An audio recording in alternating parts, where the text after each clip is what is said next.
Ketika dua gelombang sejarah hampir bertabrakan dalam sejarah dunia, hanya ada beberapa kekuatan yang mampu mengguncang tatanan global hingga ke akar-akarnya. Dua di antaranya adalah Kekaisaran Manggel dan Kekaisaran Utsmaniyah. Meski sering dianggap hidup di zaman yang berbeda, keduanya ternyata pernah berada di jalur konflik, terutama pada masa transisi antara runtuhnya kekuasaan Manggel di Anatolia dan bangkitnya dinasti Asman. Banyak orang mengira bahwa Manggel dan Asman tidak pernah saling bertempur langsung. Namun, sejarah lapangan dan manuskrip abad pertengahan membuktikan bahwa kedua kekuatan ini sempat bentrok dalam berbagai bentuk, baik melalui runtuhnya Kesultanan Seljuk, invasi tentara Ilkhanid, tragedi Perang Enkra, hingga bayang-bayang kekuasaan Timur Lang yang mengklaim darah Manggel. Kisah ini bukan sekadar perang, ini adalah pertarungan antara dua kekuatan besar dari dua wilayah dunia. Satu dari padang stepa Eurasia, pewaris Genghis Khan, satu dari Anatolia, calon kerajaan yang kelak akan memerintah tiga benua bagian ini. Manggel, gelombang besi dari timur. Kekuatan Manggel bukanlah legenda belaka. Fakta sejarah menunjukkan bahwa pada abad ke-13, Manggel memiliki kavaleri tercepat di dunia, sistem spionase dan kurir yang mematikan, senjata komposit bau yang mampu menembus baju zirah Eropa, koordinasi pasukan jarak jauh melalui sistem YAM. Kurir cepat, strategi pengepungan mutakhir hasil adopsi dari insinyur Cina dan Persia. Ketika Genghis Khan bersatu, ia memerintahkan sebuah kekuatan yang mampu menaklukkan dari Hungaria hingga Korea. Data lapangan sejarah, antara tahun 1220 sampai 1258, Manggel menghancurkan lebih dari 40 kota besar di Persia, Syam, hingga bagian utara Irak. Pada tahun 1243, di Anatolia, Manggel memaksa Kesultanan Seljuk Rum bertekuk lutut pada pertempuran Kaseda. Setelah itu, seluruh Anatolia menjadi wilayah vasal Manggel, diperintah secara tidak langsung melalui para gubernur Seljuk. Disinilah akar konflik dengan Asman mulai tumbuh. Bagian kedua Anatolia setelah Manggel, tanah tanpa tuan setelah kekalahan Seljuk di Kaseda, kekuasaan pusat runtuh. Anatolia berubah menjadi wilayah penuh kelompok suku pangeran kecil yang saling berebut tanah. Emirat Beylik yang tidak stabil, kawasan perbatasan yang terus diguncang serangan Manggel dari timur. Di antara Beylik kecil itulah muncul klan Asman, dipimpin oleh Asman Ghazi, seorang pemimpin kecil yang dianggap tidak penting pada saat itu. Catatan sejarah menyebutkan bahwa Asman berdiri di antara reruntuhan Seljuk yang dikendalikan Manggel. Banyak Beylik di sekitar Asman membayar upeti kepada Manggel. Asman dianggap berani melawan Manggel secara tidak langsung dengan menolak tunduk pada otoritas Ilkhanid. Bagian ketiga, benturan pertama, Manggel vs permulaan Utsman. Cerita ini jarang dibahas dalam sejarah populer, tetapi manuskrip dari abad ke-14 menyebutkan ketika Asman Ghazi mulai memperluas kekuasaannya di barat Anatolia, ia harus berhadapan dengan penguasa lokal yang didukung Manggel, pasukan Ilkhanid yang dikirim untuk menjaga stabilitas Anatolia. Dokumen Arman kuno, seperti Tefrhili Asman, dan catatan sejarawan Persia menyebut Asman menolak tunduk. Sebagai vasal Manggel, beberapa pertempuran kecil terjadi antara pasukan Asman dengan pasukan gubernur Manggel di Anatolia. Walau bukan perang besar seperti yang terjadi di Persia atau Baghdad, inilah benturan pertama Manggel Asman. Fakta lapangan menunjukkan, pada masa Asman, Manggel masih memegang kendali administratif atas Anatolia, tetapi kekuasaan Manggel mulai melemah karena perebutan kekuasaan di Persia. Asman memanfaatkan kekacauan ini untuk memperluas wilayah bagian keempat Urhngzt dan kemerdekaan dari bayang-bayang Mongol. Ketika Asman wafat, kekuasaan diteruskan oleh putranya, Orhan Ghazi. Pada masa Orhan, Manggel menghadapi krisis. Kematian Abu Said Bahadur Khan, penguasa Ilkhanid terakhir yang kuat pada tahun 1335, pecahnya Ilkhanid menjadi kerajaan-kerajaan kecil. Hilangnya otoritas Manggel di Anatolia inilah titik ketika Utsmaniyah secara de facto bebas dari pengaruh Manggel. Namun cerita belum berakhir. Bagian kelima, kembali ke medan perang, Timur Lang, darah Manggel, dan tabrakan dengan Utsman. Walau kerajaan Manggel di Persia runtuh, seorang panglima dari keturunan Toko Manggel bangkit. Timur Lang Tamerlane. Ia mengklaim dirinya pewaris kekuasaan Genghis Khan meski bukan keturunan langsung. Fakta, Timur membangun kekuatan dari Transosiana, memimpin pasukan kavaleri gaya Manggel menguasai Persia, Afghanistan, dan sebagian Asia Tengah. Menyatakan bahwa Utsmaniyah harus tunduk pada otoritasnya ketika Sultan Bayezid menolak. Perang pun tidak terelakkan. Bagian ke-6 Perang Ankara 1402, ketika bayang-bayang Manggel menjatuhkan dinasti Osman, pertempuran Ankara adalah puncak benturan Manggel Asman.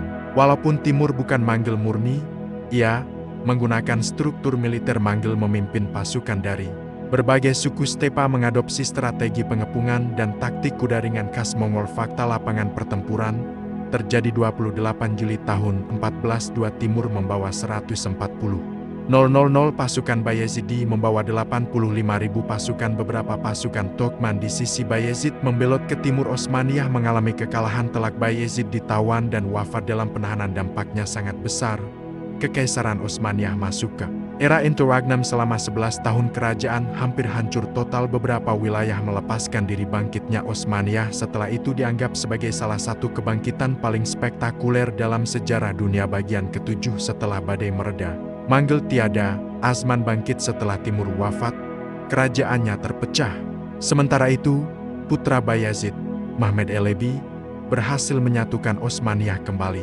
Fakta historis, Osmaniyah bangkit kembali lebih kuat. Mereka akhirnya menaklukkan Konstantinopel pada 1453, membangun kekaisaran yang bertahan lebih dari 600 tahun. Sementara kekuatan Manggel runtuh dan tidak pernah bangkit lagi. Bagian penutup benturan dua dunia. Narasi Manggel vs Asman adalah cerita tentang bangkit dan runtuhnya kekaisaran, pertarungan antara dua model militer terbesar dalam sejarah. Pengaruh Manggel yang tak langsung membentuk lahirnya Osmaniyah dan bagaimana bayang-bayang peperangan itu tetap terasa hingga jatuhnya Istanbul. Kisah ini bukan hanya sejarah. Ini adalah drama peradaban. Bagian ke-8 Jejak Manggel dalam darah, tulang, dan sistem kerajaan Osman. Meski Manggel pada akhirnya menghilang dari panggung Anatolia, warisan mereka tidak lenyap begitu saja. Jejak mereka menempel kuat dalam 1. Struktur militer Utsmani. Banyak pasukan yang dulunya berada di bawah komando Seljuk, dan Seljuk sendiri merupakan vasal Manggel sejak 1243 akhirnya berpindah ke pihak Asman.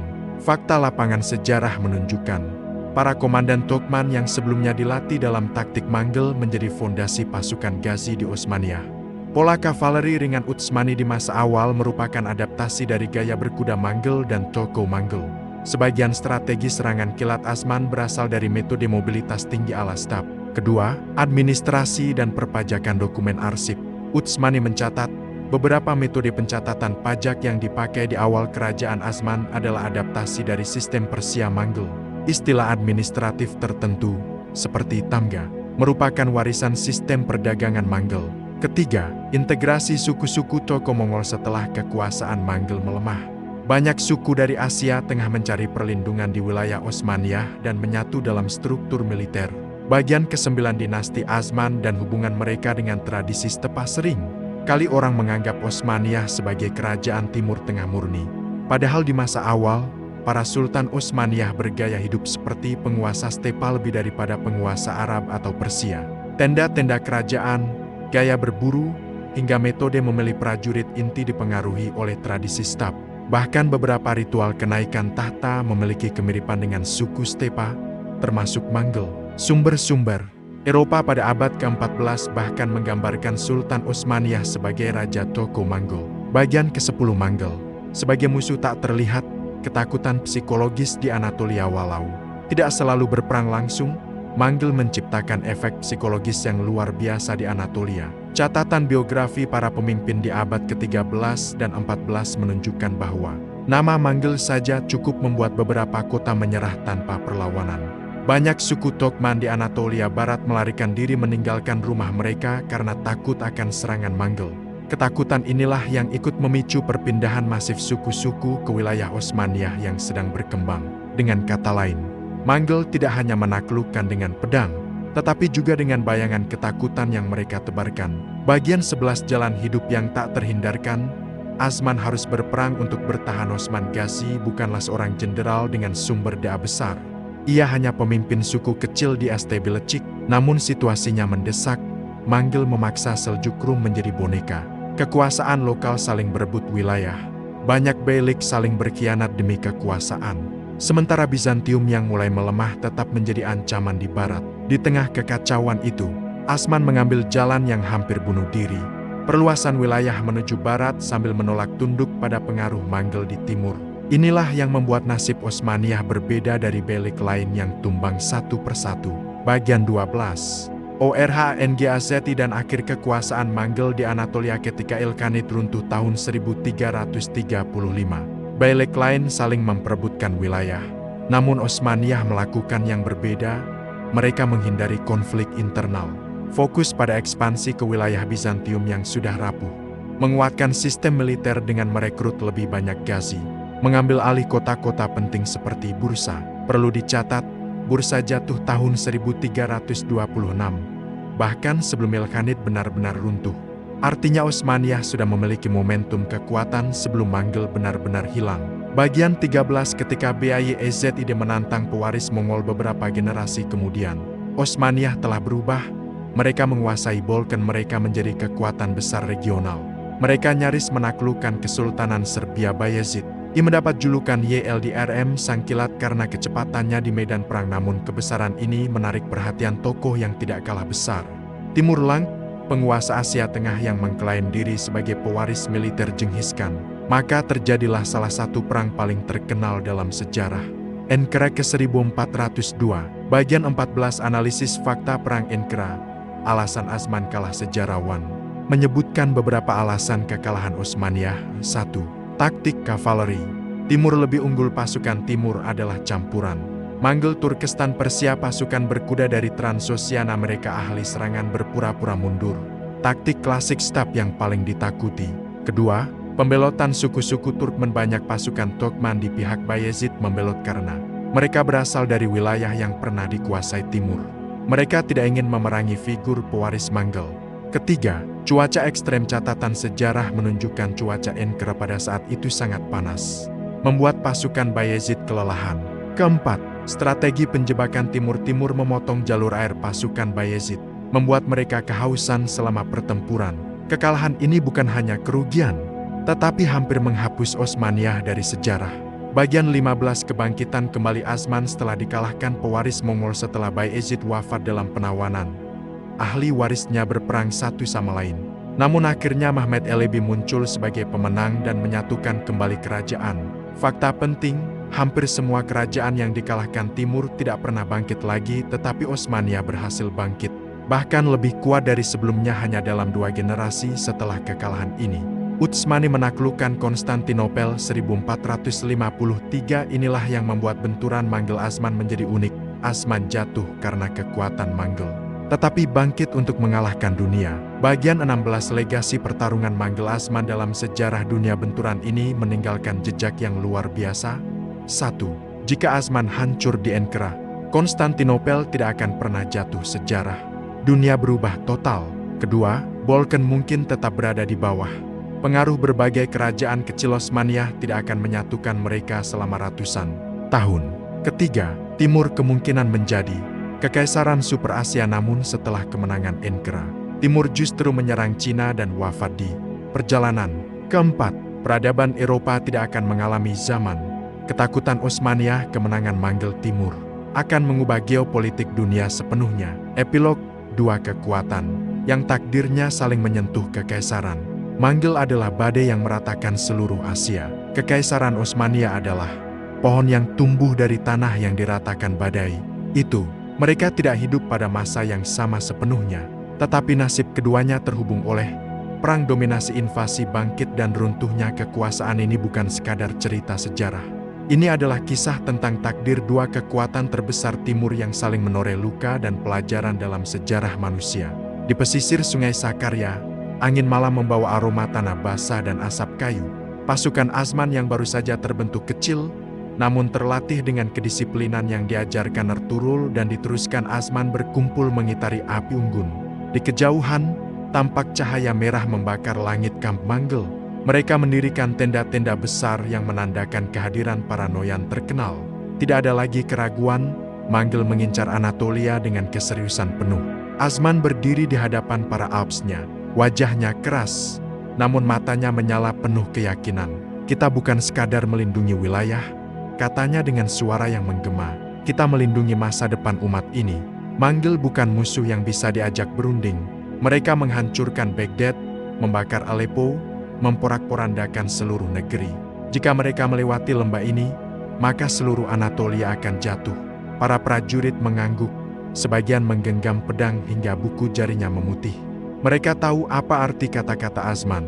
Mereka tahu catatan sejarah tentang kehancuran yang dibawa pasukan. Hulagukan ke Timur Tengah, perpustakaan besar. Baghdad dibakar sampai tinta naskah menghitamkan sungai Tigris. Mereka tahu bagaimana pasukan Manggil menyerbu desa tanpa ampun, memaksa banyak suku Turki melarikan diri ke Anatolia. Dan kini, Manggil ada di depan pintu rumah mereka. Sementara itu di pihak Manggil, di dalam tenda utama, Komandan Manggil bernama Baicu Noyan, sosok yang kejam dan tak segan membantai lawan, menunjuk peta Anatolia yang terbentang di meja. Ia pernah mengalahkan pasukan Seljuk di Kaseda tahun 1243, kemenangan besar yang membuat Anatolia praktis berada di bawah kendali Manggil. Namun kini ia melihat masalah baru, munculnya kekuatan kecil namun cepat tumbuh di barat yang dipimpin oleh seorang pemuda bernama Azman. Kita harus mematahkan tulang punggung mereka sebelum tumbuh, tegas Baicu. Biarkan suku-suku Turki tahu bahwa perlawanan hanya mengundang kematian. Para jenderalnya mengangguk. Mereka tahu ambisi Baicu mengamankan jalur pajak dari seluruh Anatolia, menundukkan semua belik Turki, dan memastikan Manggil menguasai rute perdagangan menuju Konstantinopel. Namun ada satu masalah yang diam-diam mereka mulai sadari. Pasukan Azman tak sebesar kekuatan Seljuk dulu. Tetapi mobilitas dan strategi gerilyanya jauh lebih berbahaya. Tidak seperti Seljuk yang bertempur frontal. Azman menerapkan taktik-taktik yang mengingatkan Manggil pada musuh lama. Mereka di Mongolia Timur, pasukan kecil yang gesit dan tak pernah dikejar. Benturan pertama pagi hari yang berkabut menjadi saksi ketika pasukan Manggil mulai bergerak. Ribuan kavaleri ringan memenuhi lembah, bendera mereka berkibar dengan gambar serigala abu-abu. Tanah bergetar di bawah tapak kuda mereka. Azman yang mengintai dari perbukitan dengan 500 pengikut setianya berkata pelan, "Biarkan mereka masuk lebih dalam. Biarkan mereka merasa percaya diri." Ketika barisan depan Manggil memasuki celah sempit antara dua bukit, Azman mengangkat tangannya tinggi-tinggi. Sebuah peluit panjang terdengar. Dari balik hutan, panah-panah Turki meluncur mengisi udara. Mereka tidak menembakkan satu atau dua gelombang, melainkan hujan panah yang terus-menerus, tanpa henti, seolah udara berubah menjadi badai besi. Kavaleri Manggil yang terkenal tangkas pun terkejut. Celah sempit membuat mereka sulit bermanuver. Banyak kuda yang terjatuh. Barisan terdepan kacau. Seorang perwira Manggil berteriak, "Ini perangkap! Keluar dari lembah!" Namun sebelum mereka sempat keluar, Azman dan pasukan berkuda elitnya menerjang dari belakang. Dengan kecepatan luar biasa, mereka menebas perwira-perwira kunci Manggil. Azman sendiri menantang salah satu komandan yang terkenal brutal dan menebasnya dalam satu tebasan kuat. Perang berlangsung sengit, namun cepat. Dalam waktu 2 jam, pasukan Manggil yang terkenal tak terkalahkan itu mengalami kekalahan tercatat di wilayah barat. Meskipun bukan kekalahan besar, namun secara moral ini mengguncang posisi Manggil. Kejutan bagi dunia, Manggil bisa dikalahkan. Kabar kemenangan Azman menyebar seperti angin gurun. Para pengungsi Turki, suku-suku Oghuz, bahkan para ulama yang melarikan diri dari kekejaman Manggil di timur mulai melihat harapan. Banyak yang datang dan bersumpah setia kepada Azman. Seorang ulama terkenal, Sheikh Ad-Debali, berkata, "Engkau bukan hanya pemimpin suku, engkau akan menjadi pemimpin bangsa." Sejak saat itu, embrio sebuah kekaisaran pun tumbuh. Namun Manggil tidak tinggal diam. Baicu Noyan mengirim ribuan tambahan pasukan. Ia tidak menerima kekalahan dari suku kecil yang dianggap tidak penting. Pertempuran demi pertempuran pecah di dataran Baves, di lembah Inegel, di dekat sungai Sakarya, dan bahkan di sepanjang jalur menuju Bursa. Mongol menggunakan taktik pembakaran desa dan penyerangan cepat.